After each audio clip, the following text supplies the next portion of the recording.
Hey everyone, welcome to another episode of MASA TV. My name is Patrick, the IT Director of MASA, and I am here today with Jesse from CA, here to talk to us a little bit about the CA Achiever Program, as well as other initiatives that CA has going on. Here to answer all your questions. Welcome, Jesse. Hey Pat, and hey everyone else. Thank you so much for having me here today. Really appreciate that.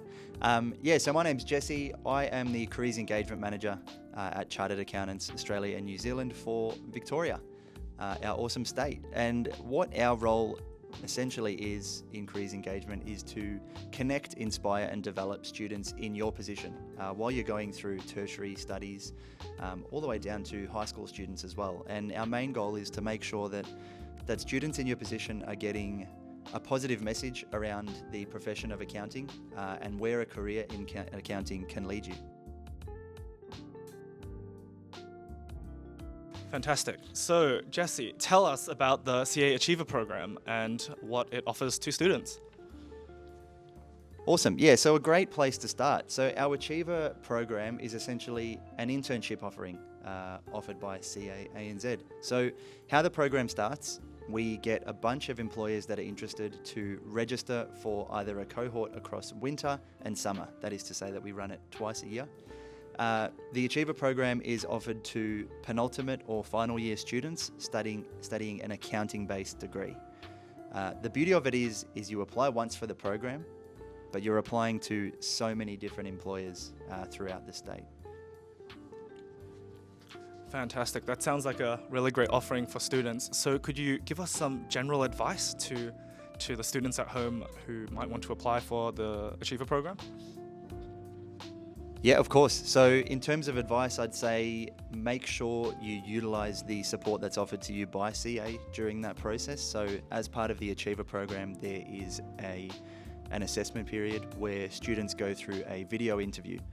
The video interview is run by ReadyGrad, our third party that looks after assessment. And what I'd say is attend the workshop. So CA and our project team that look after the Achiever program run a session to help you get through that video interview and to hopefully help you to succeed as well. Fantastic. Thanks for the advice. And then moving forward, once a student has entered the Achiever program, what kind of tasks or projects might they expect to be participating in?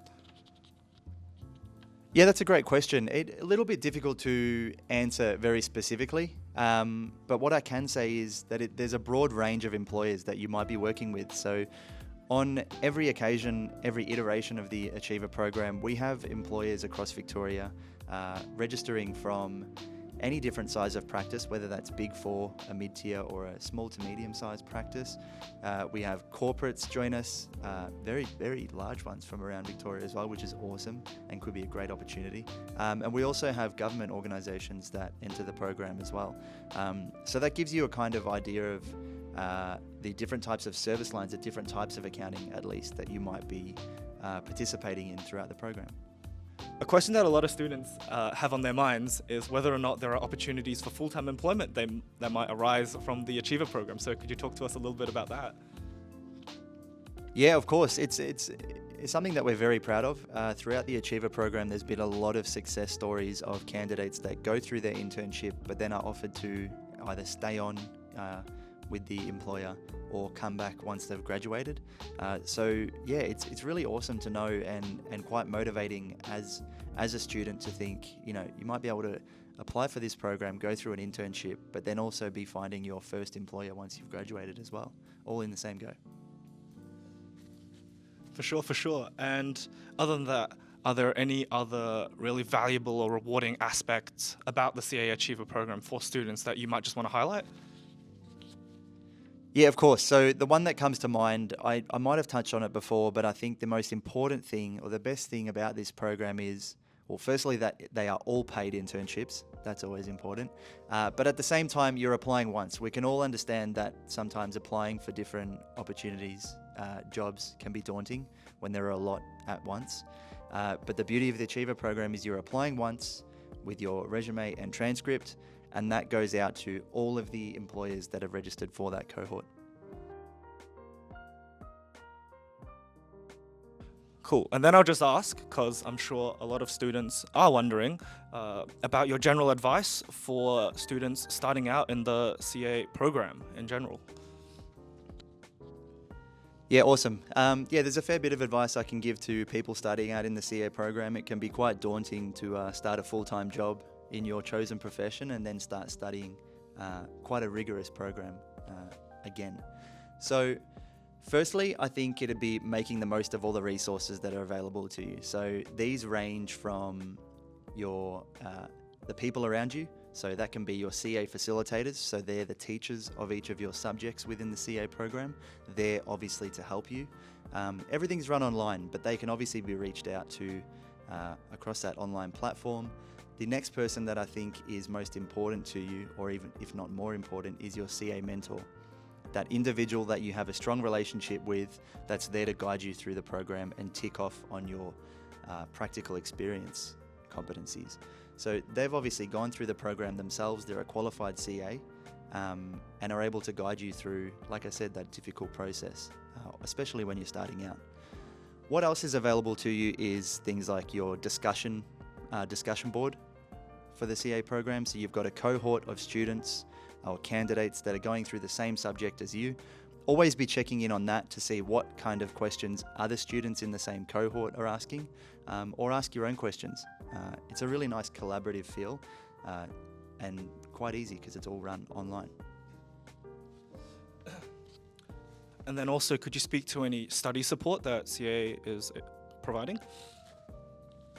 Yeah, of course. So very nice and simply, there is a piece of study support offered by Chartered Accountants, and it's the only one endorsed by Chartered Accountants, and that is CA Study Masterclass, or CASM for short. So this is completely run online.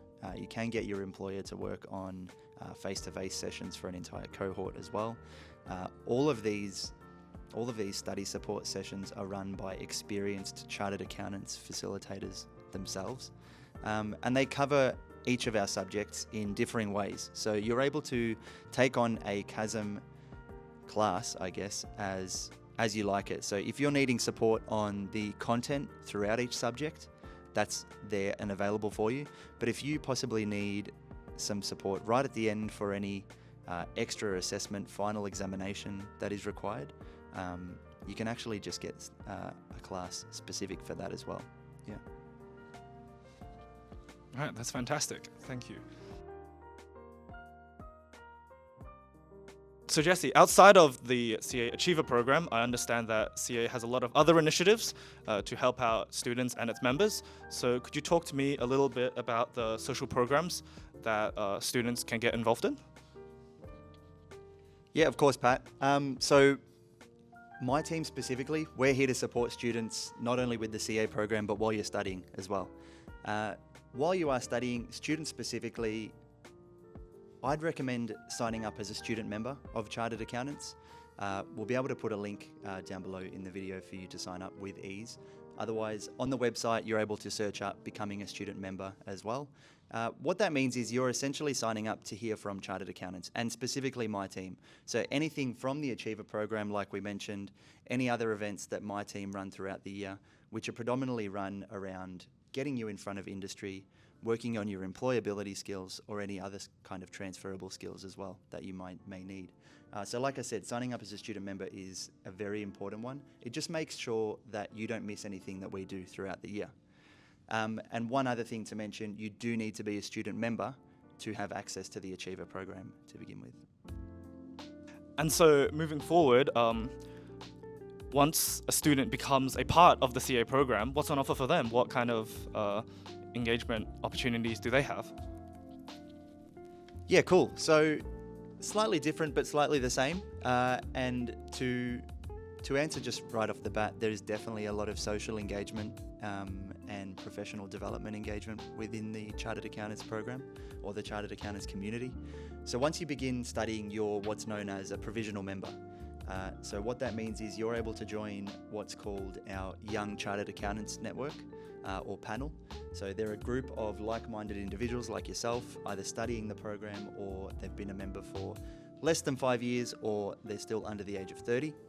the Young Chartered Accountants panel get together to make sure that young members and young candidates of the CA program have a voice and are able to be heard by their accounting body, which is really important to us.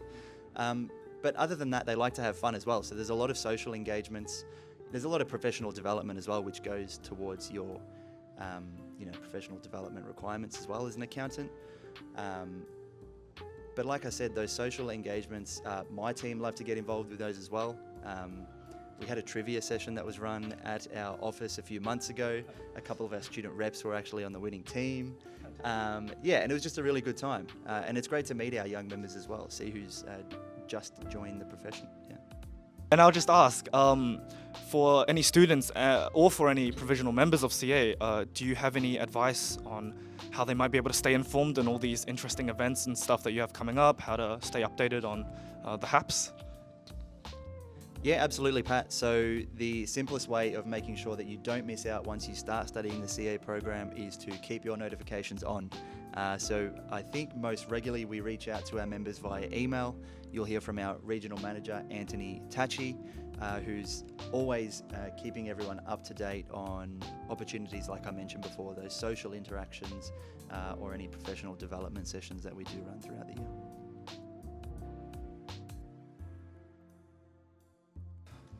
All right, thanks so much for that.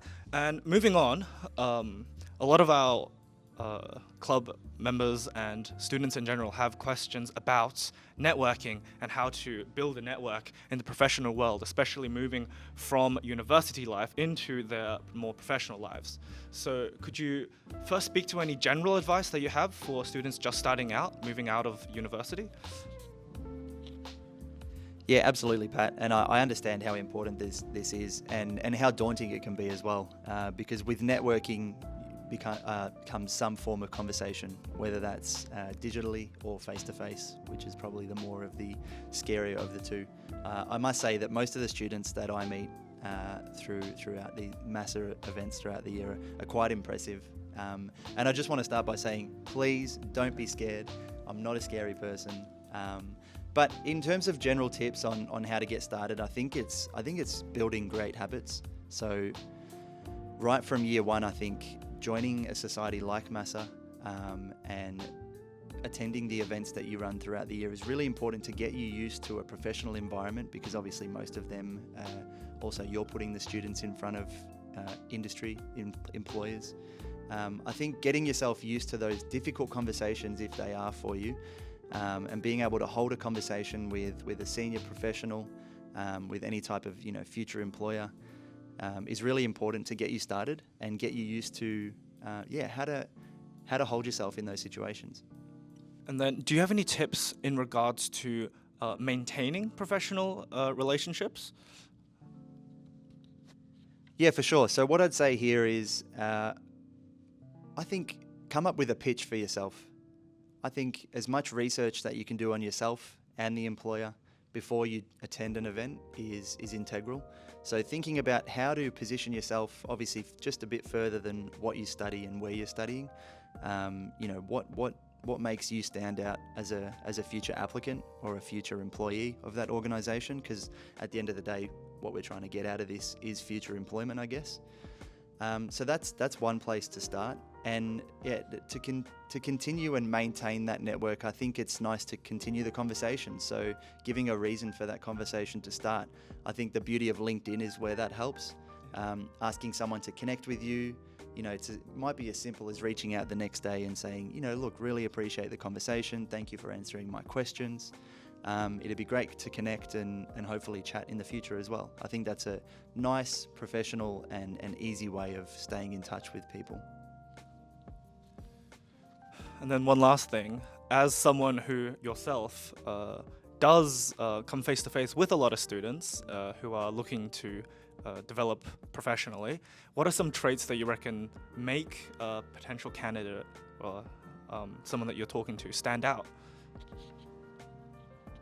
Yeah, cool. So I think one thing that might almost irritate a few employers is when students just simply come up to a stall and ask, hey, what kind of work do you have for me?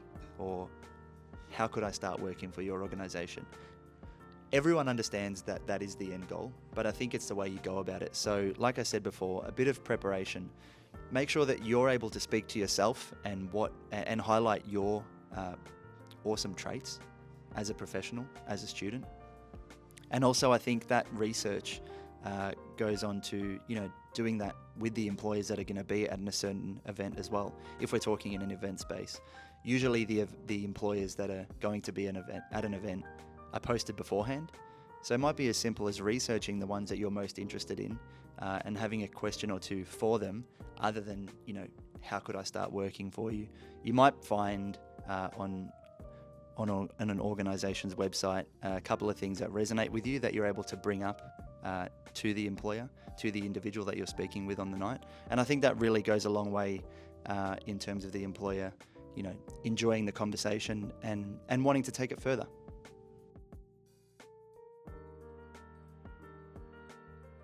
And so I think that's all for today. Thank you so much again to Jesse for coming here and answering all the questions that we had. I'm sure all the students at home really appreciated all the answers you gave and all the insight that you were able to provide to us. No, it's been an absolute pleasure, Pat. Thanks so much for inviting me in today. I hope I could share a little bit of something new to everyone listening today about the Achiever program or what's to come if you do end up studying the CA program. So yeah, thank you so much for your time. Cool. And to everyone at home, thanks for watching.